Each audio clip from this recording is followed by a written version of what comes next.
Hello and welcome back to What's Up Physics. I'm Mariah, and today we'll be going over kinematics equations. The four kinematics equations relate different variables regarding an object's motion: the initial velocity, the final velocity, the acceleration, the change in displacement, and the change in time. And you use these equations when there is constant acceleration. In other words, if the acceleration is changing, then these equations are not applicable. Now, the entire reason that we have the kinematics equations is because when there's constant acceleration, the velocity equals displacement or change in displacement over time formula does not apply. This is because you're covering different amounts of displacement per unit of time. And so what this formula would give you is the average velocity, not your actual constant velocity. Now, if you have any three of these variables, then you can solve for the other two. And you'll notice in these equations on the right that there are four variables in each, and so you'd be solving for one. So all you need is three others to find that one. Now, your first kinematics equation is that your final velocity is equal to your initial velocity plus your acceleration times the time. Your second kinematics equation is that the change in displacement is equal to the final velocity plus the initial divided by 2, so that's the average velocity, multiplied by time.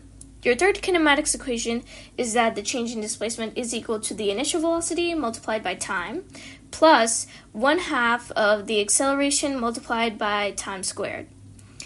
And your fourth and final kinematics equation is that the final velocity squared is equal to the initial velocity squared plus 2 times the acceleration times the displacement.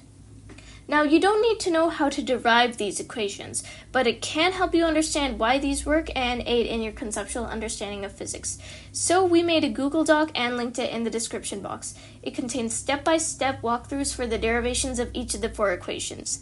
It's not necessary to know, but take a look if you'd like. Now, before we get some practice with these equations, I'd first like to go over two concepts that commonly show up in physics: freefall and terminal velocity. So if we look at this diagram over here, then we'll see a falling ball, and this black arrow, which represents Earth's gravitational force, acting on the ball. And we know the ball is in freefall because gravity is the only force acting upon it, which matches up with freefall's definition over here. Freefall occurs when a falling object experiences no frictional or drag forces from the air. Do you see any frictional or drag forces acting upon this ball? No? Then it's in freefall. Now, in general, you can always assume that a falling object is in freefall, unless the problem states that frictional forces are non-negligible or something along those lines. Now, the acceleration of an object in freefall on Earth is around negative 9.8 meters per second squared. And I say on Earth because it does vary from planet to planet. It depends on the planet's mass and on the radius and stuff like that. Now, on the AP exam, you can use negative 10 meters per second squared instead of negative 9.8 meters per second squared. And this is just for the purposes of making your calculations easier. While you can use negative 9.8 meters per second squared, we'll be using 10 meters per second squared, and we recommend that you do the same. Okay, now if you look at this diagram over here, you'll see another falling ball, and this black arrow, which represents Earth's gravitational force acting upon it. And this blue arrow over here represents frictional forces from the air, and you can see that its size is equal to the black arrow size, and so we know that the frictional forces are equal to the gravitational force. And this matches up with the definition of terminal velocity, which states that terminal velocity occurs when the drag or frictional forces on a falling object are equal to the gravitational force acting on it. And when an object has reached its terminal velocity, it travels downward at a constant speed, which means that there is no acceleration. Okay, now we're going to go over the guidelines for using kinematics equations. Number 1, draw a diagram. Now, this might not be necessary for some of the more straightforward problems, but typically kinematics problems are pretty complex and hard to visualize. Creating a sketch of the situation can prevent you from making mistakes and also make the problems easier to understand and solve. Number 2, remember direction. Whenever you have to input a vector quantity like the change in displacement, the velocity, or the acceleration into an equation, be sure to write it as negative if it points in the negative direction, which is typically down or to the left. work only within the given time frame. So in our example over here, we have a ship that starts at an initial velocity of 15 meters per second, and then it travels 5 meters and ends with a final velocity of 20 meters per second, and you want to know the time it took to do so. Now, the ship was not built sailing at 15 meters per second. At one point, it was at rest, and over the course of some unknown distance, it accelerated to 15 meters per second. Now, knowing this, what do? Do you say that 0 meters per second is the starting velocity and that the ship traveled x plus 5 meters? No. We don't care about what was going on with the ship before this scenario, or even what happens after the ship reaches 20 meters per second or after it travels 5 meters. The starting point for the problem is right here, and the ending point for the problem is right here. Outside of that, nothing is relevant to the problem. Okay, now let's do some practice problems together. Example number 1.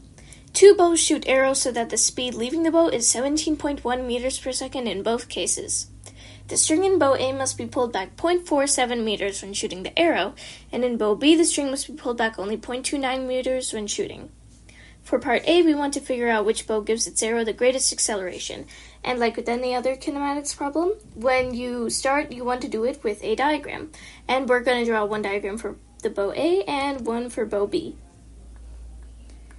So here's A, here's B, and I'm going to split these diagrams into two. So the first part of the diagrams will show the bow when the string is pulled back, and the second part will show the bow when the string is taut. And when the string is taut is when the arrow will be released from the string. So here, I'm just drawing the bow, and this dashed line represents the part where the string would be taut. And this is the actual string, which is being pulled back by the arrow I'm drawing right now. And when you draw these diagrams, you always want to include whatever variables that you do know the values of. So we know that to get from this string is pulled back position to the string is taut position, the arrow travels 0.47 meters. And we know that the arrow doesn't start moving until it's released, so we can say its initial velocity is 0 meters per second. And then here we've got the bow when the string is taut, and that's going to be when the arrow is leaving the bow. And we know that at that point, its velocity will be 17.1 meters per second. And we're looking for the acceleration. Now let's move on to bow B. So here's the bow. Dotted line represents where the string would be taut. This is the string, which is being pulled back by this arrow. And we know that just like with the other bow, the arrow starts with a velocity of 0 meters per second. But this time it's being displaced by 0.29 meters. And the final velocity of the arrow will still be the same. It's going to be 17.1 meters per second. Okay, now that we have it all laid out, we can see that we know the initial velocity, we know the final velocity, and we know the displacement. And we're looking for the acceleration. And the equation that has all four of these variables is equation number 4, which is that the final velocity squared is equal to the initial squared plus 2 times the acceleration times the change in displacement. Okay, so now let's plug our values in and then solve. So for part A, your final velocity is 17.1. Your initial is 0. That doesn't do anything for your problem. Your acceleration is what you're looking for, and your change in displacement, why am I writing that? I'm sorry. Your change in displacement is 0.47 meters. So when you simplify this a little further, you get that 292.41 is equal to 0.94a. Simply divide by 0.94 on each side to get that the acceleration is approximately 311 meters per second squared. Then for part B, we're going to do the same thing, but input slightly different values. So 17.1 is your final velocity, your initial is still 0. and then you're solving for the acceleration, and your displacement is 0.29 meters. Simplify this a little further to get that 292.41 is equal to 0.58 times the acceleration. And when you solve, you get that the acceleration is approximately 504 meters per second squared. So as for which bow gives its arrow the greatest acceleration, you can see that it's bow B. Now, you could solve for this by plugging and chugging into an equation the way that we did, but it's also possible to get the answer just by thinking conceptually, as part B asks us to do. Both bows start with a velocity of 0 meters per second and end with a velocity of 17.1 meters per second. This means that they both speed up the same amount. However, bow B gets its arrow to that speed in a shorter distance, which means that it does so quicker than bow A does, and since it speeds its arrow up more quickly than bow B would give its arrow more acceleration. Example number 2. A high dive circus performer decides to dive into a pool of jello, which, if you must know, is strawberry. And if he dives from a height of 40 meters, and it takes him 3.5 meters to come to rest in the jello, then what is his acceleration in the jello? So when the diver is falling through the air, we can assume that he's in freefall and that his acceleration is negative 10 meters per second squared. But it's a different story when he's traveling through the jello, because he's going through a different medium, and so his acceleration will be different. And because we can't use kinematics equations when the acceleration is changing, we have to split the problem into two parts, before the diver hits the jello and after the diver hits the jello. So for the first part, we know his vertical displacement, and we know his acceleration. But we also know his initial velocity is 0 meters per second.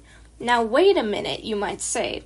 This guy is diving, so he must be moving when he's starting, right? Now, you might think that, but mathematically, the motion of diving is the same as if this guy were just dropped from that height of 40 meters. He would just start at rest and travel straight down, making his initial velocity 0 meters per second. Now, we'll want to find his final velocity in this part, because that final velocity is equal to his initial velocity in the next part. Both of them are the velocity at which this guy enters the jello. And so if we find that initial velocity, then we'll know that initial velocity, that final velocity, and that displacement. That's 3 variables, and so we'll be able to solve for the acceleration. Now in the first part of the problem, we know the initial velocity, we know the acceleration, and we know the displacement, and we're looking to find the final velocity. And this sounds like a job for equation number 4. So we're just going to plug our values in, times acceleration, times the displacement. This does nothing.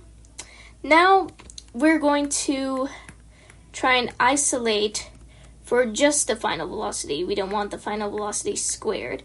So we're going to take the square root on both sides. And this will give you that the final velocity is equal to plus or minus 28.284 and then some decimals.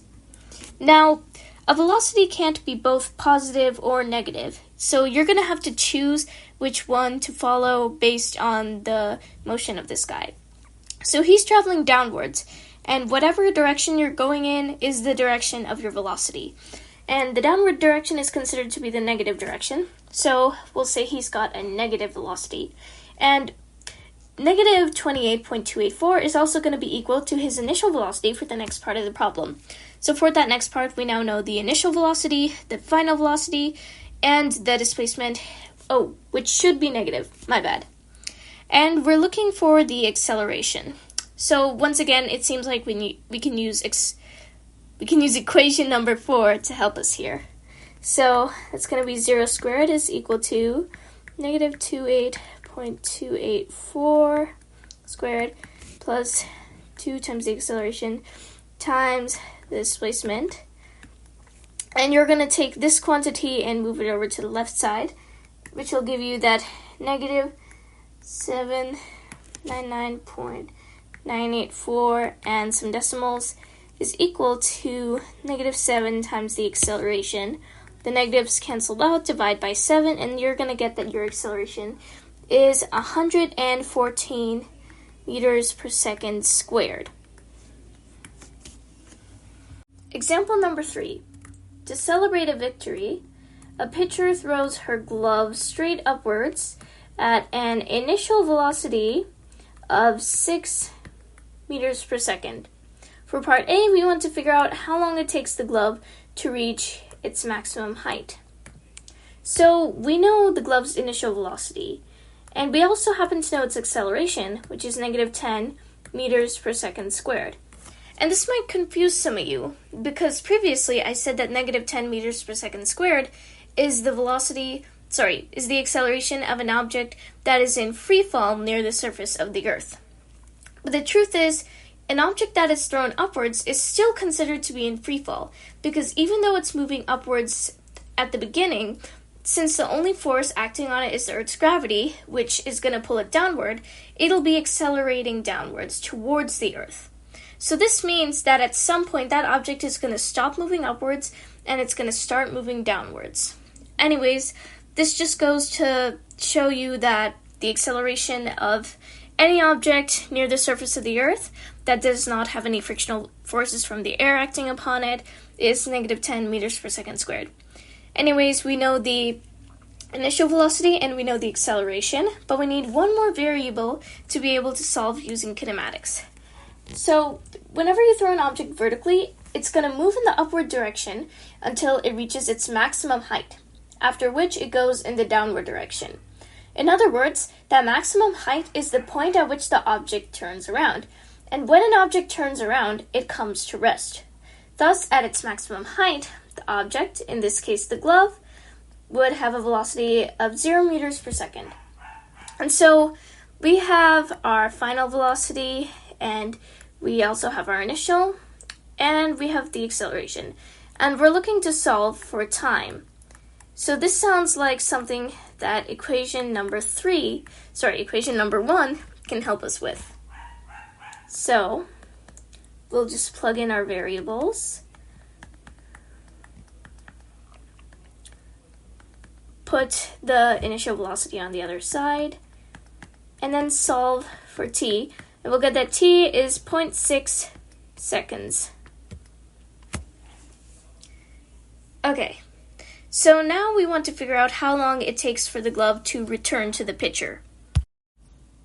So before we go over this question, I'm going to show you a diagram of a ball being thrown in the air. So this blue line represents the ball when it's going upwards, and the red line represents the ball when it's going downwards.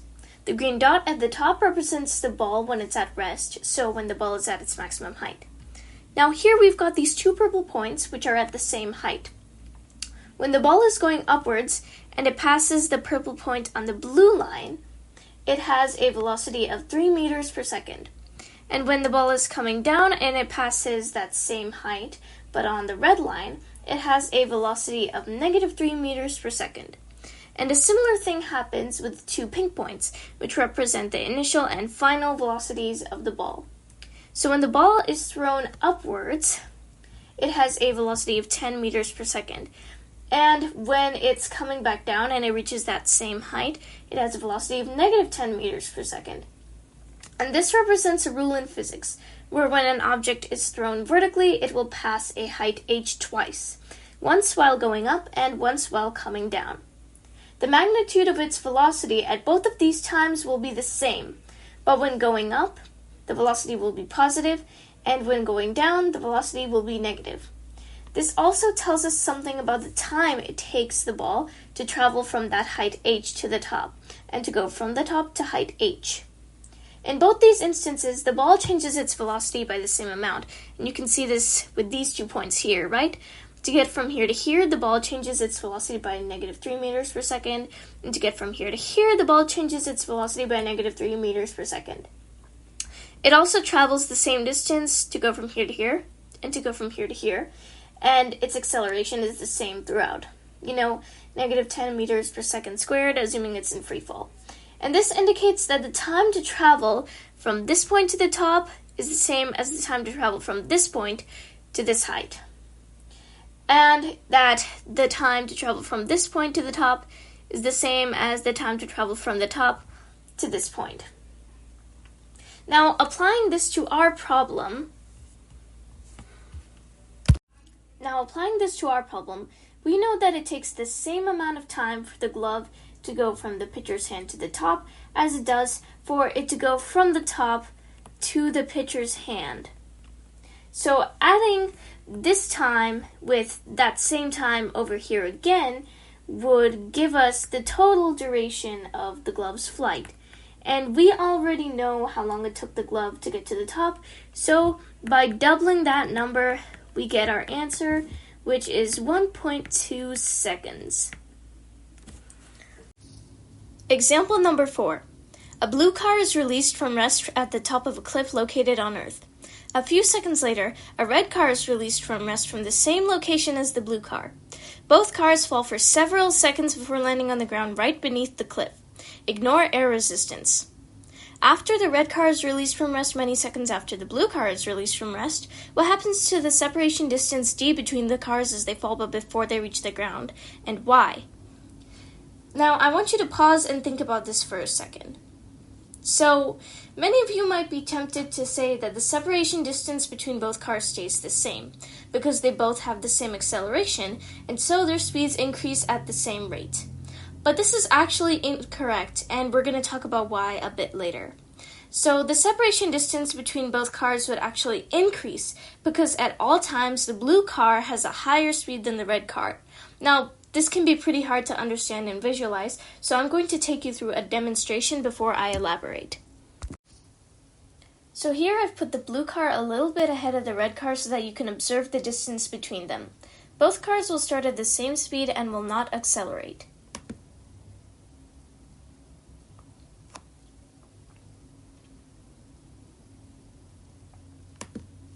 Notice that the distance between the cars did not change.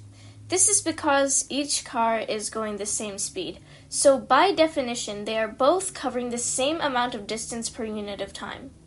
As the blue car moves forward some meters, at that same time the red car is also moving forward that same distance. So whatever forward movement the blue car did, the red car cancels out in terms of the distance between the two, and the same goes the other way around. So that's why there is no change in distance between the two cars when they are going at the same speed. Now the blue car will start at a higher speed than the red car, and both cars' speeds will never change.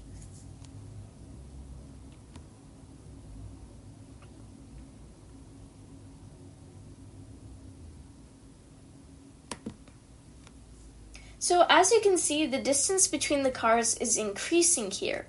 Since the blue car has a higher speed than the red car, by definition, it covers more distance per unit of time. So as the blue car moves forward by some meters, the red car moves forward by less. And this difference is going to add up and cause the gap between the two to increase. Now we're going to model what's happening in the problem. When the red car is dropped, initially its velocity is 0. The blue car has already been falling for some time, so it has a starting velocity that is higher than 0, and both cars have the same acceleration. Now, unfortunately, I can't make this scenario look like the cars are being dropped, but it's the same idea whether the cars are going horizontally or vertically.